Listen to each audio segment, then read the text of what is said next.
एकदा आंबेडकरवाद्यांना लांडग्याची उपमा कुणी दिली?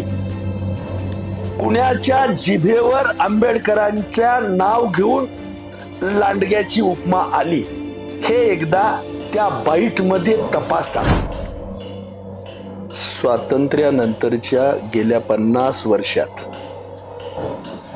ज्यांना सवलती मिळाल्या त्यामधल्या 59 जाती मधून सवलतीनं हात ओला झालेल्या माणसांना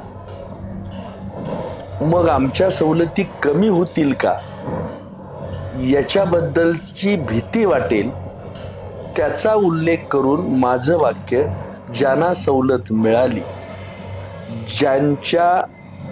ज्या लांडग्याच्या तोंडाला रक्त लागलंय त्या लोकांना या सवलती आता आपल्या कमी होतील का याची भीती वाटेल. हे वाक्य मी बौद्ध समाजाबद्दल बोललो नाही, पण त्यात एका जातीला काहीतरी नाव ठेवावीत असा माझा उद्देश नव्हता.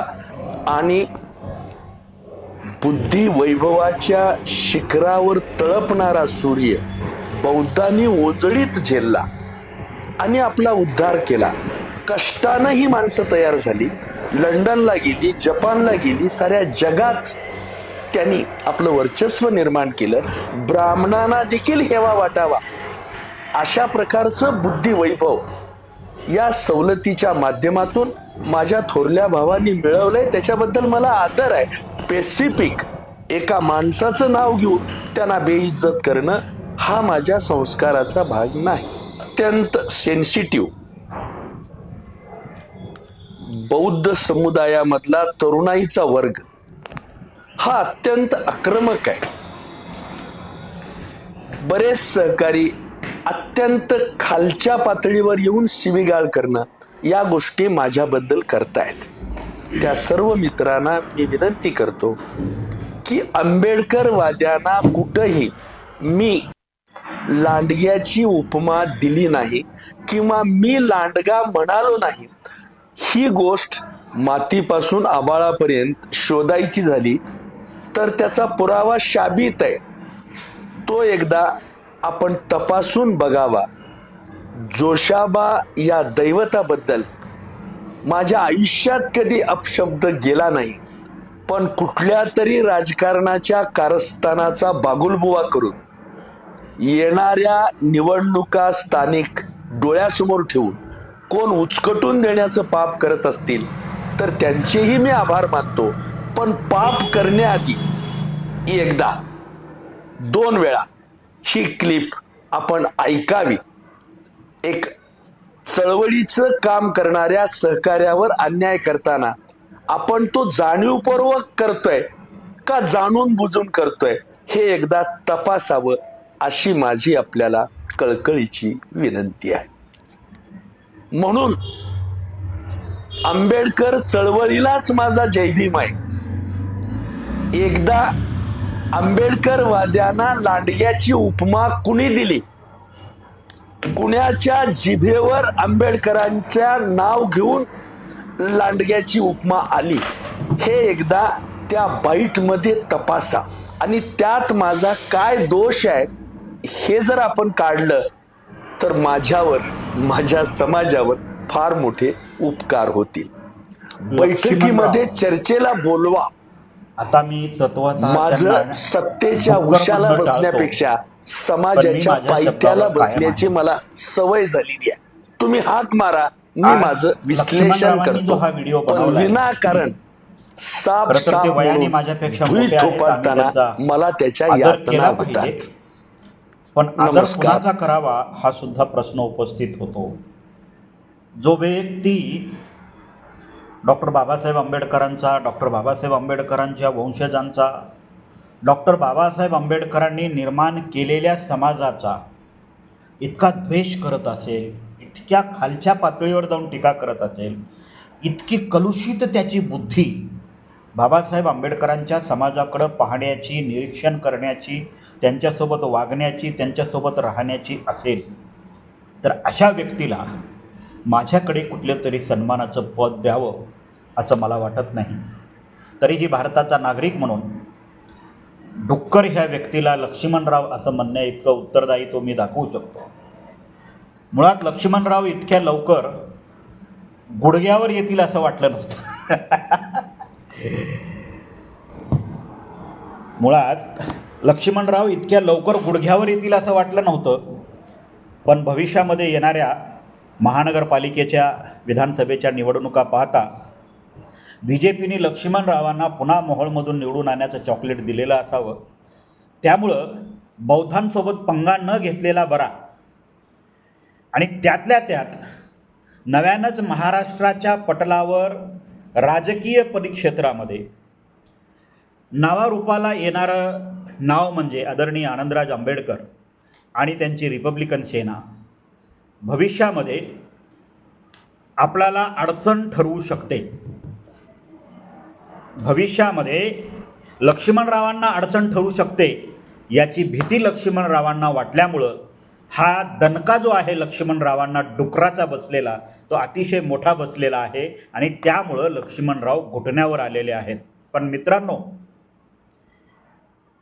साप मेला किंवा दुःखी झाला म्हणून त्याच्या तोंडातलं विष संपतं असं नाही, किंवा विषाची जी तीव्रता आहे ती संपते अशी नाही.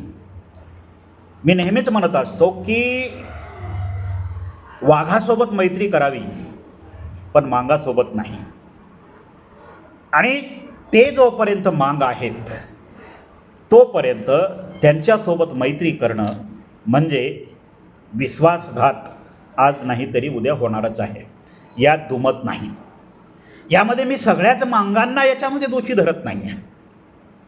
ज्या ज्या मांगांनी बाबासाहेब आंबेडकरांचा मार्ग स्वीकारलेला आहे, बुद्धाचा मार्ग स्वीकारलेला आहे, त्यांना त्या जातीच्या जनानखान्यातून बाहेर यावं असं वाटतंय, बुद्धाशी कवटाळावं वाटतंय, बाबासाहेब आंबेडकरांची चळवळ स्वीकारावी वाटते, शिक्षण घ्यावं वाटतंय, शिक्षण घेऊन मोठ्या पदावर जाऊन आपल्या समाजाचा उद्धार करावा असं ज्या ज्या मातंग तरुणांना वाटतंय, खरं तर त्या तरुणांबद्दल आम्ही नेहमीच सकारात्मक आहोत. जिथे जिथे आमच्यानं जेवढं होईल तेवढं सहकार्यच करण्याचा प्रयत्न आम्ही करत असतो. पण ज्यावेळेस जातीचं विष मीडियाच्या माध्यमातून आपल्या अंगावर फेकलं जातं त्यावेळेस त्याचा प्रतिकार हा नेहमीच करावा लागतो. NDTVची मुलाखत लक्ष्मणरावाची आपण सगळ्यांनीच ऐकलेली आहे. त्याच्यातली त्यांची भाषा, तो उर्मटपणा, तो द्वेष, त्यांच्या अंगी असणारा मीपणा, मी किती मोठा आहे हे दाखवण्याची शक्ती, मी म्हणजेच मातंग समाज हे दाखवण्याची शक्ती, हे सगळं आपण त्या दिवशीच्या बाईटमधून पाहिलेलं आहे. पण मागच्या 3 ते 4 दिवसामध्ये लक्ष्मणरावाची लंकाच जळून गेलेली आहे. त्याचं कारण असं की लक्ष्मणरावांनी जे स्टेटमेंट दिलं ते बौद्धांना तर सोडून द्या हो, ते मातंगांमधल्या सुद्धा लोकांना पटलेलं नाही. त्यामुळं बरेचशी मातंग तरुणं मोहोळ विधानसभा मतदारसंघामधून माझ्याशी कॉन्टॅक्टमध्ये आहेत आणि ते लक्ष्मणरावाच्या पृष्ठभागावर यावेळेस सुद्धा लाता घालण्यासाठी सज्ज होत आहेत, त्यात दुमत नाही. दुसरा महत्त्वाचा मुद्दा, लक्ष्मणरावाची जी काही मागची प्रकरणं होती, अलका शिंदे प्रकरण असेल किंवा त्याच्या शाळेतले भ्रष्टाचार असतील, सुतगिरणीचा भ्रष्टाचार असेल किंवा अन्य बरेचसे भ्रष्टाचारी कारनामे या माननीय महोदयांचे आहेत. आणि ते आता बौद्धांमधले जे चिकित्सक तरुण आहेत माझ्यासारखे, ते समाजासमोर आणण्यासाठी फार मोठ्या प्रमाणात काम करत आहेत. अनुसूचित जातीच्या सवलती घेऊन या लक्ष्मणरावांनी किती मोठं घबाड जमा केले ना, त्याचं घबाड येत्या 1 महिन्यामध्ये पूर्णपणे बाहेर आम्ही काढल्याशिवाय राहणार नाही. त्यामुळं तुम्ही ज्या मातंग जातीचा पुळका करताय ना, त्या मातंग जातीला तुम्ही तुमच्या घबाडापैकी किती टक्का दिला आहे हे सुद्धा मातंग समाजापुढं आणण्याचं काम, हे महान कार्य आम्ही भविष्यात करणार आहोत, त्याबद्दल दुमत नाही. पण लांडग्याची उपमा ज्या समुदायाला, हे पहा, मी एक पहिली गोष्ट सांगतो तुम्हालाच नाही, लक्ष्मणराव ढोबळेंनाच नाही, तर महाराष्ट्रातल्या सगळ्याच जात समुदायाच्या जातीवादी लांडग्यांना हे सांगतो.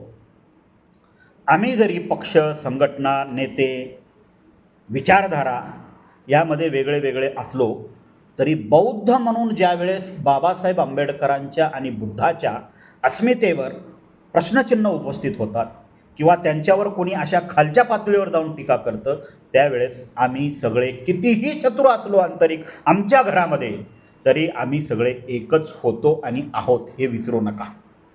कदाचित हे लक्ष्मणरावांना कळालं असेल की बौद्धांच्या नादई लागणं आपल्याला महागात पडू शकतं. त्यामुळं नांगी टाकून गुडघे टेकले आज लक्ष्मणरावांनी. त्याबद्दल गुडघे टेकले म्हणून आपणही जास्त भावनिक होऊन जाता कामा नये, कारण साप मेल्याशिवाय त्याचं विष संपत नाही आणि तो जोपर्यंत जिवंत आहे तोपर्यंत त्याचं विष जिवंत आहे.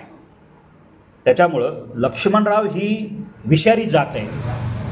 हिला आपण आता ठेचलेली आहे, पण ती संपूर्णपणे ठेचायची आहे. ती संपूर्णपणे ठेचल्याशिवाय ही जातीचं विष पेरणारी जी विकृती आहे ती नष्ट होणार नाही आणि ती नष्ट करण्यासाठी आपल्याला काम करायचं आहे. भविष्यामध्ये भरपूर वेळ आहे, दॅट इज डिफरंट पार्ट. पण लक्ष्मणराव रिपब्लिकन सेना आणि रिपब्लिकन सेनेचे सरसेनानी माननीय आनंदराज आंबेडकर यांना हलक्यात घेऊन त्या दिवशी जे काही वक्तव्य करत होते, जे काही बोलत होते, ज्या आवेशानं बोलत होते, खरं तर त्यांना आज आनंदराज आंबेडकर, रिपब्लिकन सेना आणि स्पेसिफिकली बौद्धांची ताकद, विद्वत्ता, ज्ञान, जशास तसे उत्तर देण्याची क्षमता आणि शत्रूला पळवून लावण्याची क्षमता, घुटणे टेकाय लावण्याची क्षमता लक्ष्मणरावाच्या आज चांगलीच लक्षात आलेली आहे. त्यामुळं लक्ष्मणरावांनी इथून पुढं तरी भविष्यामध्ये बौद्धांशी पंगा घेऊ नये. रिझर्वेशन इन क्लासिफिकेशन हा डिफरंट पार्ट आहे. तुम्ही देवेंद्र फडणवीसांच्या चुकीच्या घटनाबाह्य स्टेटमेंटचं समर्थन करताय, ही बाब तुम्ही प्रथम लक्षात घ्या. सुप्रीम कोर्ट ऑफ इंडियाचं 1 ऑगस्ट 1924चं जजमेंट तुम्ही पुन्हा एकदा वाचा. कदाचित तुम्हाला इंग्रजी येत नसेल तर एखाद्या तज्ज्ञ इंग्रजी शिकवणाऱ्याकडून किंवा इंग्रजी एक्सप्लेनेशन करणाऱ्याकडून, इंग्रजी ट्रान्सलेट करणाऱ्याकडून तो जजमेंट जे आहे ते समजून घ्या. इम्पेरिकल डेटा अवेलेबल केल्याच्या नंतर राज्यामध्ये क्लासिफिकेशनचा जो मार्ग आहे तो काढण्याचा सुप्रीम कोर्टाचं जजमेंट आहे, सुप्रीम कोर्टाचा निर्णय आहे. जोपर्यंत तुमच्याकडे इम्पेरिकल डेटाच नाही, इम्पेरिकल डेटा तुम्हाला कलेक्ट करण्यासाठी सेन्सस करावी लागेल आणि तुम्ही जोपर्यंत सेन्सस करणार नाही तोपर्यंत तुम्हाला क्लासिफिकेशन इन रिझर्वेशनचा जो GR आहे, जरी राज्यावर सोपवला असला केंद्र सरकारने, तरी तो लागू करता येणार नाही. एवढी ताकद इथल्या बौद्धांमध्ये आहे, हे विसरू नका. रिझर्वेशन इन क्लासिफिकेशन तुम्हाला करायचं तर तुम्ही खुशाल करा, म्हणजे इतर लोकांच्या जो वाटा आहे त्याला तुम्ही खेटण्याचा प्रयत्न करू नका. तुम्हाला वाटलं होतं की क्लासिफिकेशनचा मुद्दा सहजासहजी आपण सोडवून नेऊ आणि राज्य सरकारच्या मनामध्ये आपलं घर करून पुन्हा एकदा मोहोळचा आमदार होऊ. पण माननीय महोदय, मोहोळचा आमदार पुन्हा होण्याचे स्वप्न आता तुम्ही सोडून द्या. BJPच्या चपला चाटत राहण्याचंच तुम्ही आता धन्यता माना. हा पहिला मुद्दा झाला. आणि दुसरा मुद्दा, जोपर्यंत इम्पेरिकल डेटा नाही तोपर्यंत रिझर्वेशन इन क्लासिफिकेशन नाही. ही बाब तुम्ही प्रथम लक्षात घ्या. तुमच्या मुख्यमंत्र्यांना सुप्रीम कोर्टाचं जजमेंट आहे ते पुन्हा पुन्हा वाचायला सांगा, त्यांच्या सल्लागारांना वाचायला सांगा आणि पुन्हा कधी रिपब्लिकन सेनेच्याच नाही तर बौद्धांच्या नादी लागायचा प्रयत्न करू नका. आता त्यांनी तुम्हाला फक्त कपडे ठेवून नागडं केलंय, भविष्यामध्ये कपडे काढून नागडं करायची वेळ येऊ देऊ नका. नमो बुद्धाय. जय भीम, जय भारत.